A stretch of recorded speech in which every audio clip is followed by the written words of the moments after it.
Hey everyone, welcome to another edition of the Daily Bullet. My name is Paul Lathrop. I'm the Deputy Director of New Media for the Second Amendment Foundation. Joining me today for the first time in, a month, is for one of our regular Friday chats is Alex Ooley of the Ooley Law Offices in Indiana. Alex, thanks for joining us today, man. I'm glad to be back, Paul. Thanks for having me.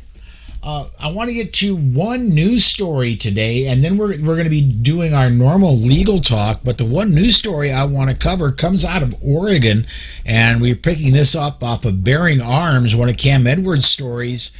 And it seems like Columbia County, Oregon, the voters passed a Second Amendment sanctuary ordinance. County Commission didn't like it so much and tried to get it invalidated through the courts.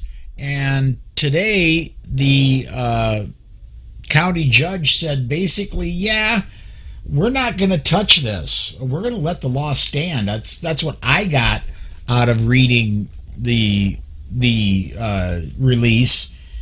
Am I close to being right there, Alex? Yeah, I think that sounds right. So I think basically what the judge said is that, listen, there's nothing here for me to decide. You're asking me for an advisory opinion about how I might rule on some issue in the future, and there's not a case or controversy before me, so there's nothing to decide. Come back later when you have a case or controversy. Basically, that's how I perceived the situation there. So, good news, I think. But the judge didn't really decide whether or not the ordinance was valid. Okay. So basically, in order for there to be a ruling, there has to be a case. There has to be what the sanctuary county ordinance said was that no county money can be spent to enforce unconstitutional laws that are supposedly unconstitutional. And because nobody was stopped from enforcing any laws, there wasn't a case. Am I reading that right? Yeah, that's right, Paul.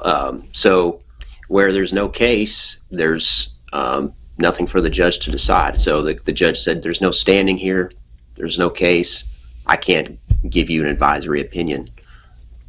Okay. Well, I'm going to come over here and make sure that I want to get our comments, make sure we're getting those.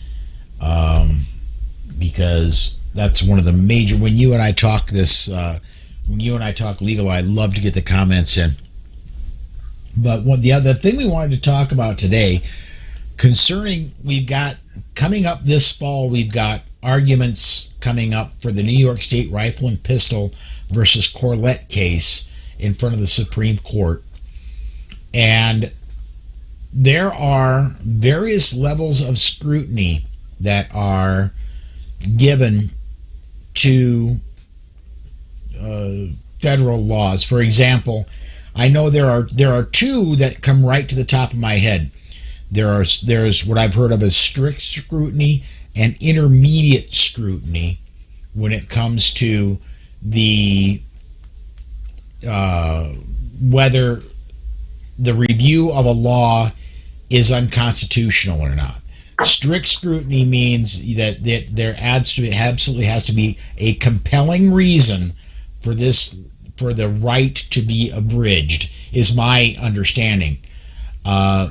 Intermediate scrutiny is it has to do more good than harm, is I think what I could be wrong. Am I close there?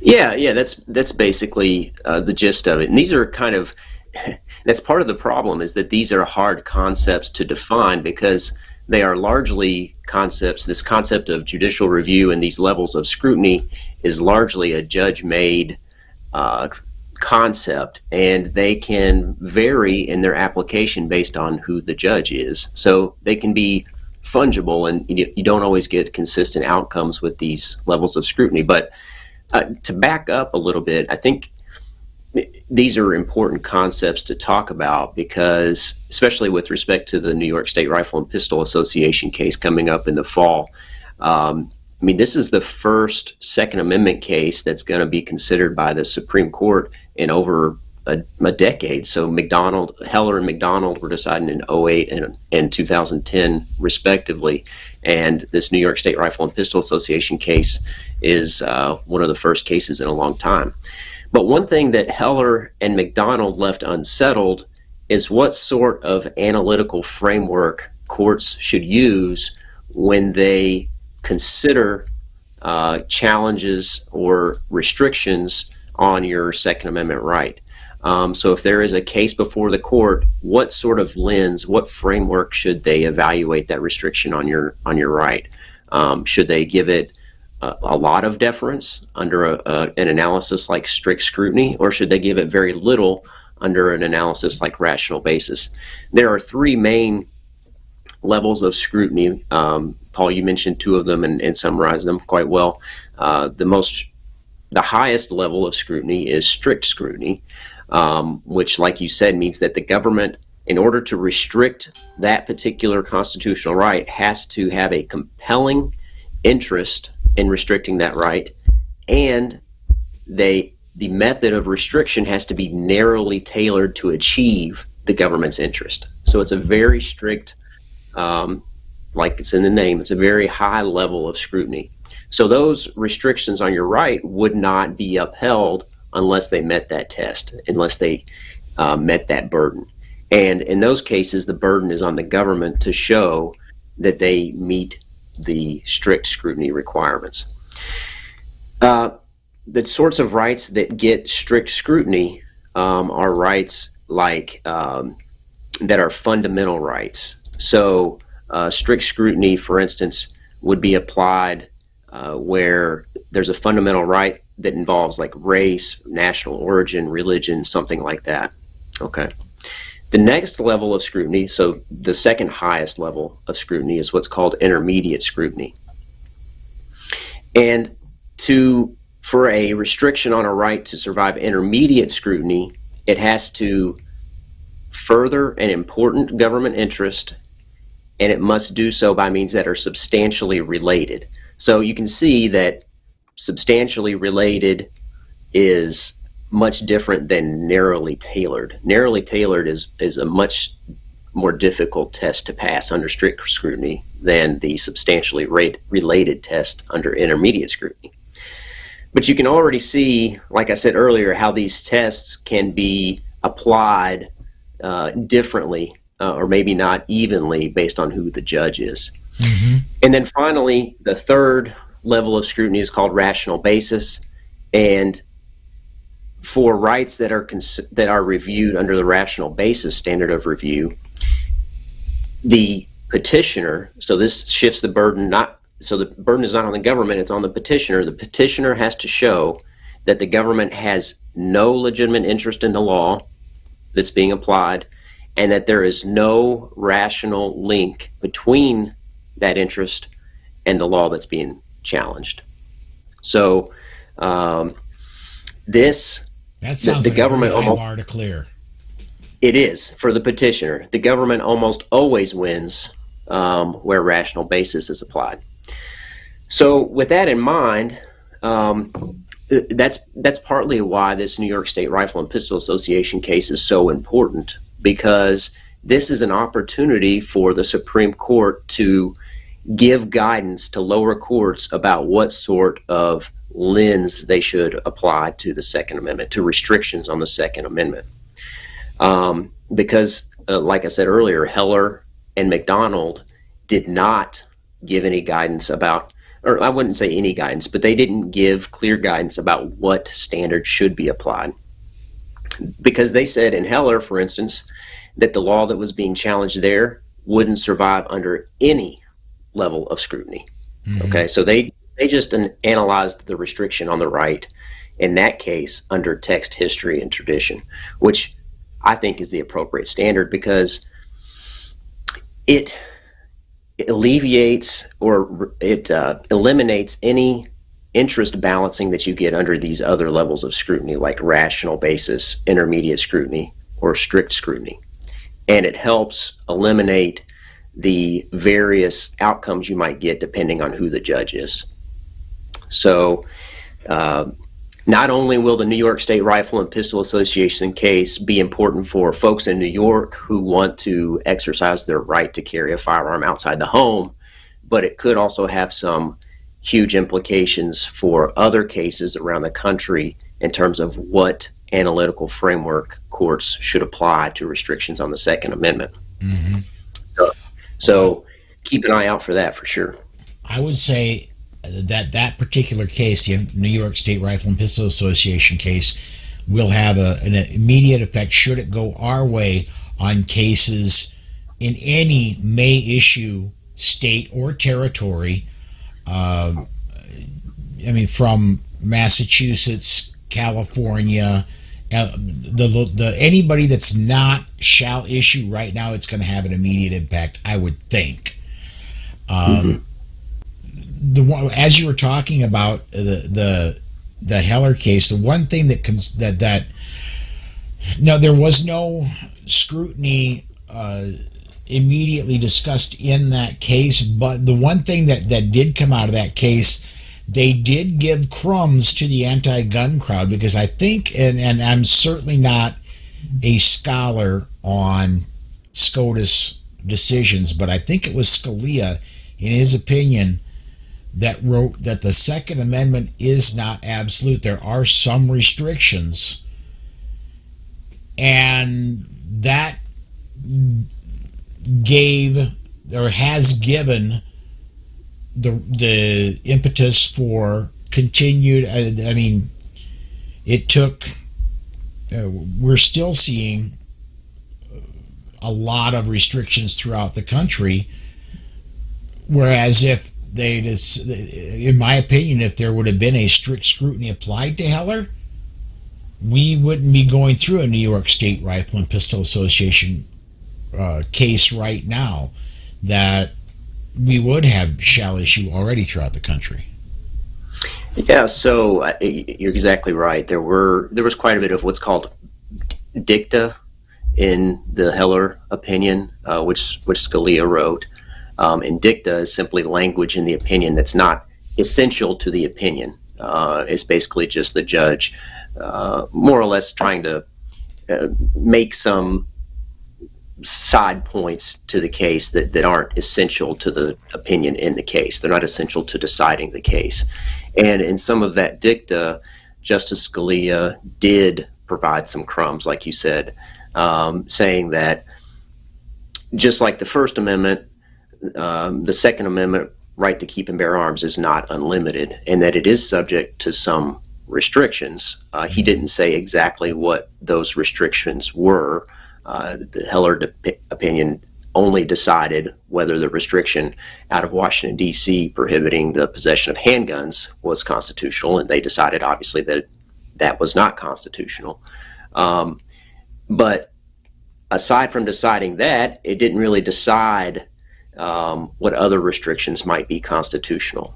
It just said that the right to keep and bear arms in the home was an individual right, not some collective right to possess it as part of a militia or as part of some organized military organization.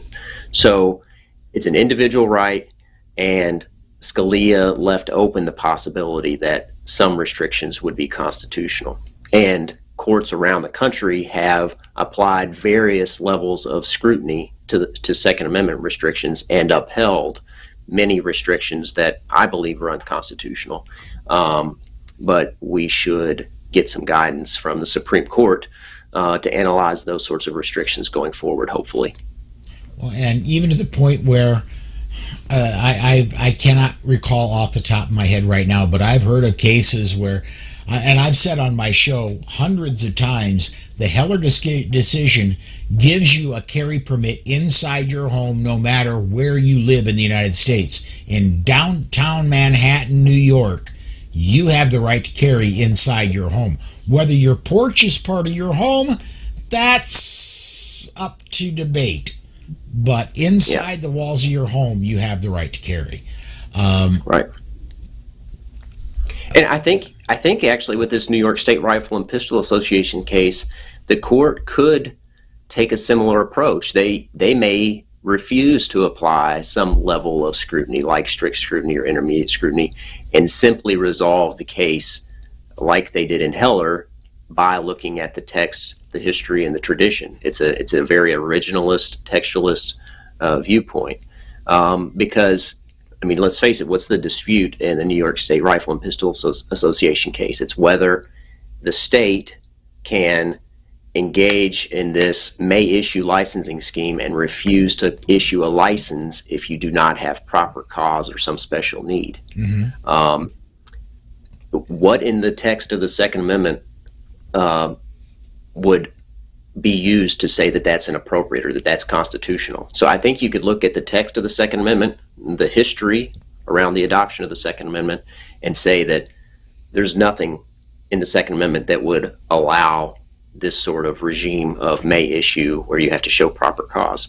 So I think that's a possibility. Which I think would be a good outcome. But there would be no interest balancing per se under a level of scrutiny. I want to get in a comment here. John Lutine, frequent commenter of ours, he said, I just kicked in some coin to the New York State Rifle and Pistol Association this morning, also lifetime member of SAF, among other organizations. Well, thank you, John. And I think that is important because one thing these lawsuits are not free. I know New York State Rifle and Pistol Association may be getting a very good deal from its attorney or attorneys, as the case most likely is, but the attorneys still have to pay their staff. There's still filings that have to be made. Printing for these things is not free. It costs real money to make these things happen. Yeah, the amount of work and preparation that it takes to take a case to the Supreme Court is incredible, and that comes at great expense. So to the extent that you can support the cause, that's a great thing. One thing I want to mention too about the New York State Rifle and Pistol Association case is that, I mean, like we said, they are limiting licenses to people who have a proper cause, and they've said in New York that self-defense, ordinary self-defense, is not a proper cause. It's not a good enough reason for us to issue a license.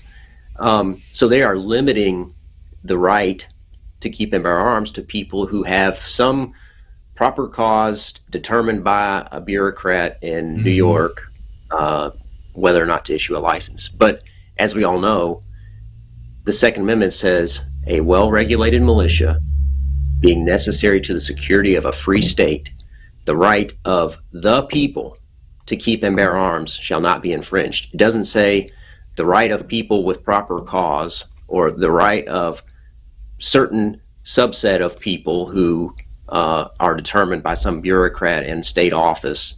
It says the people, which is the whole of the people in the country. So, I mean, it's not a small subset of people. So I think I hope to see some language in the Supreme Court's opinion in that regard.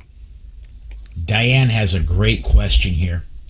If this law changes to shall issue, do you think the fees will be so outrageous to carry a firearm?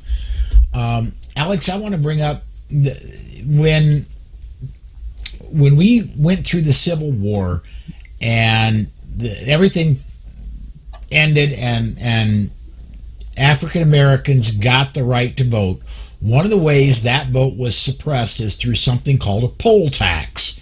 And they made it extremely difficult and expensive to vote, which is one of the ways they were able to keep African Americans from voting, and that was determined to be illegal.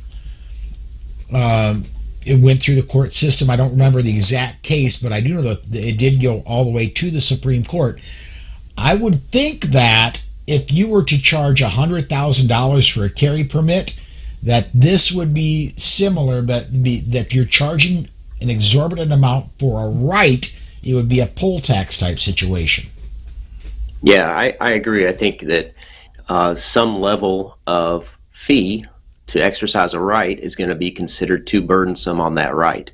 I personally believe that any fee charged to exercise a fundamental constitutional right is excessive. what I don't know if the courts will agree with me on that or not. But I don't think you should have to pay, because let's face it, if you have to pay to exercise a constitutional right, that's not a right, that's a privilege. And the right to keep and bear arms is not a privilege. It's a right that pre-existed the Constitution, that pre-existed the country. It stems from our God-given right to self-defense and self-preservation. And you do not have to pay a fee, should not have to pay a fee to exercise that right.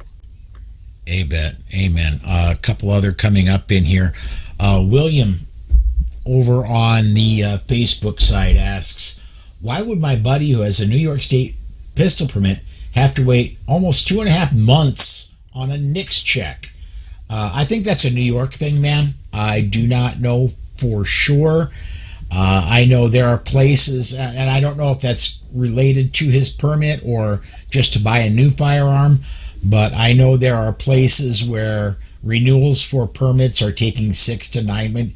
In places in Pennsylvania, they're taking over a year with the COVID things. So I'm not as connected as I probably should be to be able to answer that.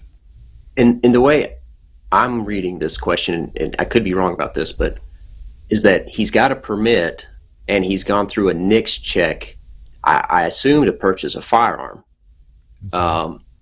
And it's been 2.5 months on the NICS check for that. I don't know if that's, William, if you want to chime back in there and let us know. I mean, there is a 3-day waiting period. And yes. If the FBI doesn't return a now that's in most states. It is not all states, though. Right. If they don't return with a proceed within 3 days, the FFL can go ahead and sell the firearm. But some FFL dealers don't. And you're right, Paul. That could be different state to state. And I don't know the law in New York. Yeah. And he's coming back through the comments that, yeah, that was the case, that it was for a purchase. So any thanks for the answer. Let's see here. John Lutine says, I just wish we had a sugar daddy on our side like Bloomberg on the other side of the fence. You know what? I'm absolutely with you. Unfortunately, I don't have even 1/1,000,000th of Bloomberg's money. Well, maybe I do have 1/1,000,000th, but not much more than that. I just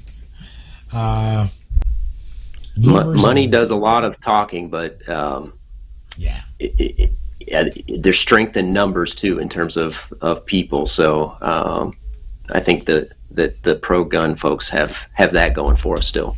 Yeah, absolutely. We have the numbers on our side, and we have the willingness of people like you, John, and others who will work.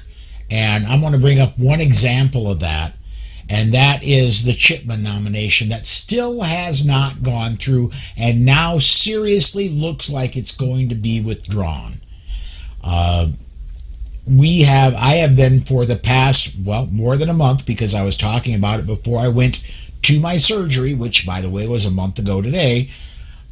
Before my surgery, I was telling everybody, get in touch with your senators. I don't care if they're Democrat, Republican, whatever.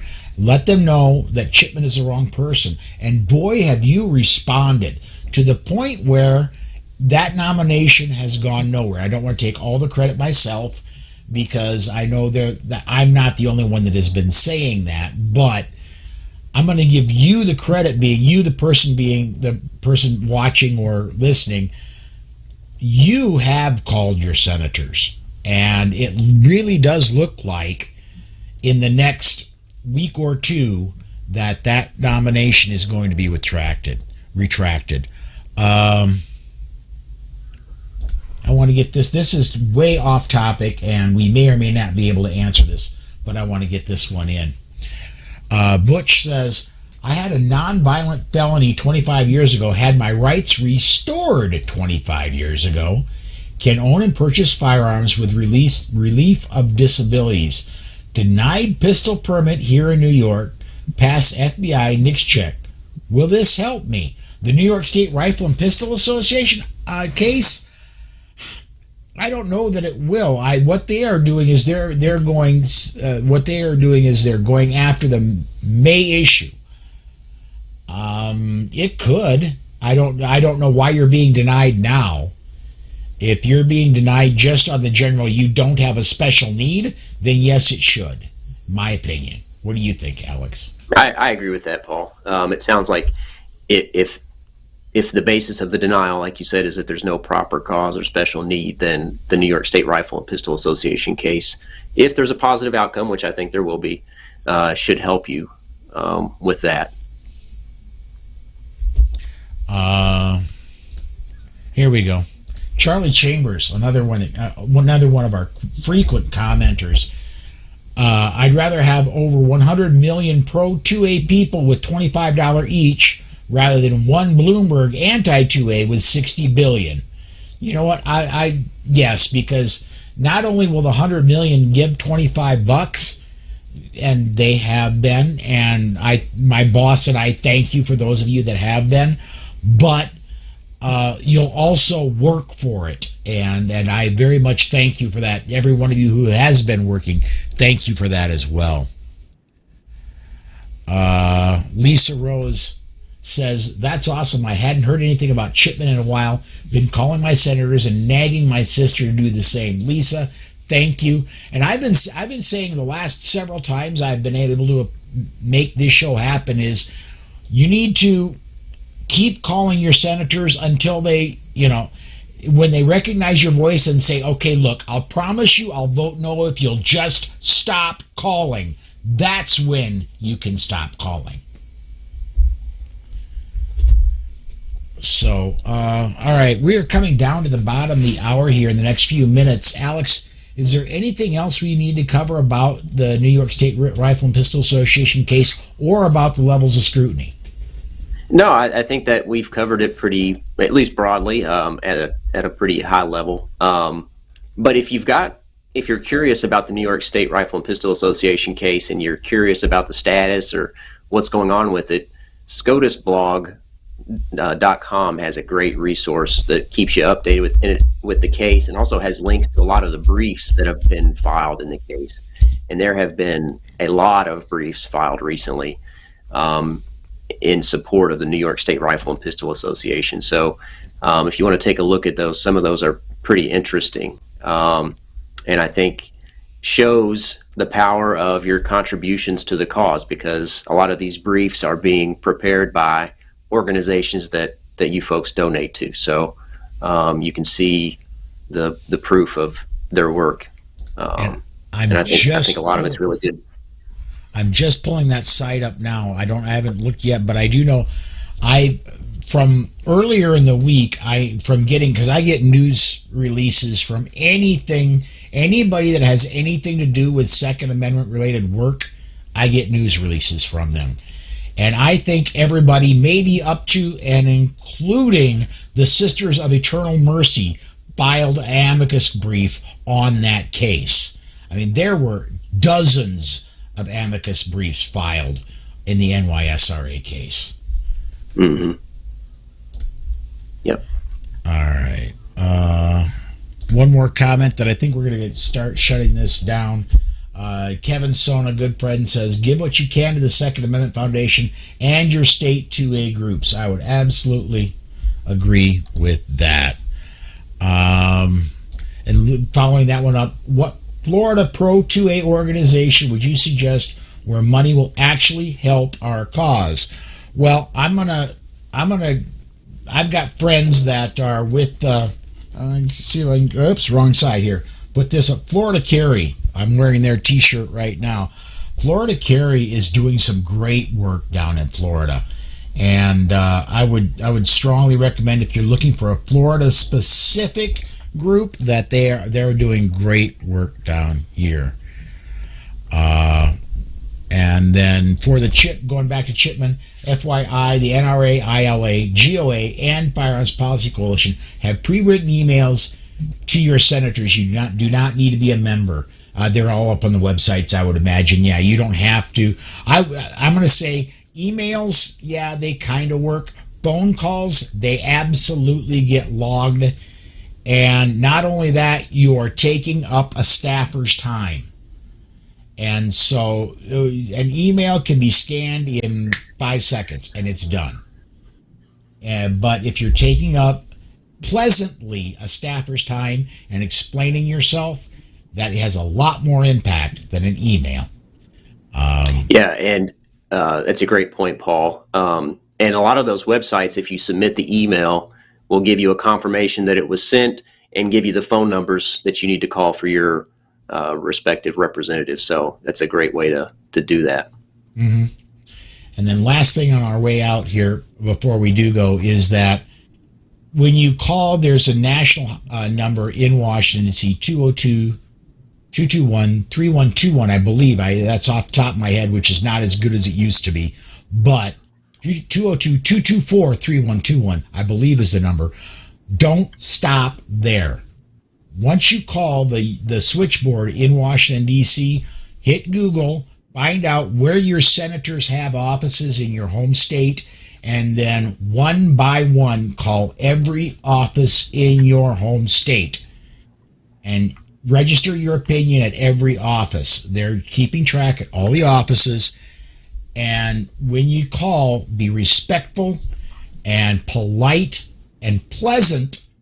And even if you happen to be in Dick Durbin's district in Illinois, if you happen to be in Illinois and Dick Durbin is your senator, please call Dick Durbin. He's been wavering. If your senator is Dianne Feinstein in California, call her offices. Make sure you're calling, because only 1 in 500 people will call their senators. And if you're calling not only Washington, D.C., but each one of the senators' offices in your state, every time you call, you're calling for 500 people.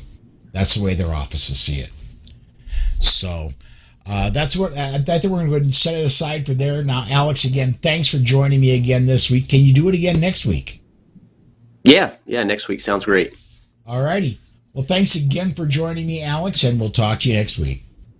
All right, sounds good. Thanks for having me, Paul. Thanks for everybody for watching this week. That will do it for the Daily Bullet. Come back and join us next Tuesday at 5 p.m. Central Time, and come join us Monday at 6 p.m. Central Time for the Polite Society podcast. Thanks again for watching, everybody.